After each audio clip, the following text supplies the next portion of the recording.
Peggy 18.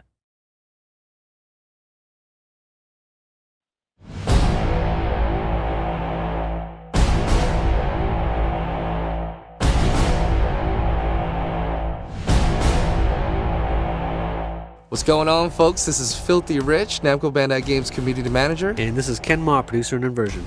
Let's jump into my favorite part of Inversion and talk multiplayer. Let's start this off with a bang, and let's talk about Hourglass mode. Alright, Hourglass mode is Inversion's take on King of the Hill. You've got this objective. Each team is going to be trying to capture this objective, and you're going to see a little meter that's on the left side of the screen. So as long as you hold this map, as long as you hold the control point, then you'll notice that your meter is going to slowly start to move down. Once it gets all the way to the bottom, you will win the match. And as the match progresses, you'll notice that it starts to move a lot faster. Essentially, we've got two separate levels that are built. Imagine a level that's on the bottom, a level that's on the top. And as soon as you capture this point, the whole entire map will flip. Enemies, objects, players, everything flips to the other map. So, over the course of a match, you're going to see this constantly flipping back and forth. It gets a little bit crazy, and you have to get used to your orientation, but it is pretty cool.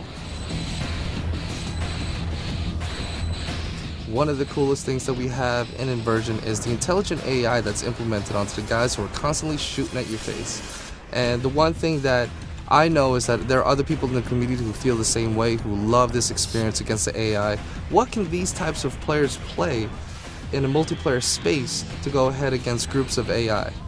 Inversion, what we have is a 4-player co-op mode called Survival, and we built these exclusive maps just for this mode. These aren't regular normal MP maps that have been just recycled in.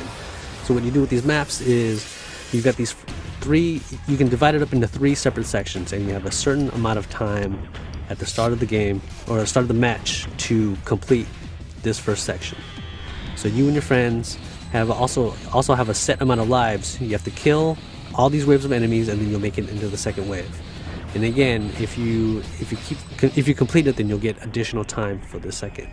Now, everybody's going to be racing for the best time for the leaderboards, but also because at the end of that third section, you're going to see a badass boss, and you have to have 4 players. It is extremely difficult to be able to kill him. Even with 3 players, you want to have everybody in there available for this massive boss fight. And it's a great way to just relax, and you don't have to worry about playing with competitive players. It's just you, 3 friends, and tons of enemies to take care of.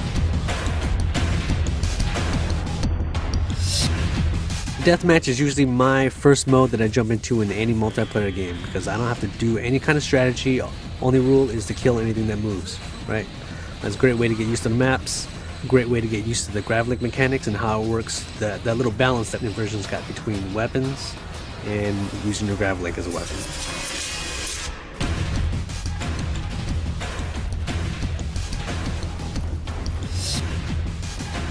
And you know what? Let's get right into more craziness, and let's talk about Gravity Slaughter. Okay, so in Gravity Slaughter mode, again, you can play this in team-based mode, or you can play free-for-all. And what you do is, in Gravity Slaughter, you'll get normal points if you just kill players. That's fine. But you'll get bonus scores, you get bonus points if you use your grav link. So, for example, if you use finishers, or if you grab objects and throw it at players, then you'll get more points than other people will. So, it's a great way to encourage gravity gameplay, and, hopefully we'll find a lot of players start to get some creative kills out there with the grav link. So this right here, we're going to talk about the King of Gravity, where one is going to go ahead and stay above the rest and be the man, or, as we say, the King of Gravity. Okay, King of Gravity is an absolutely insane mode. So what you've got is you've got one grav-link pack, and every player that's playing in this mode is always going to be able to track this. It's going to be an objective marker. So whoever picks up the grav-link is going to be able to earn points by killing other players. But the thing about it is that the King Gravity is so powerful with his grav-link, you'll need the assistance of other players with you. So even though everybody's trying to race to become the King of Gravity, you have to work together to take down the current King of Gravity. But after that, it's no hold barred, right? It's whoever can get that grav-link first. Everybody that you thought was a teammate, as soon as that grav-link drops and everybody's trying to rush to get it, then everybody's your enemy again. So that's it for us over here at Namco Bandai Games. This is Filthy Rich, Guys, make sure to join the community at facebook.com/inversion. And of course, a big thanks to our friend Ken. Yep, look forward to playing against these guys once the game comes out.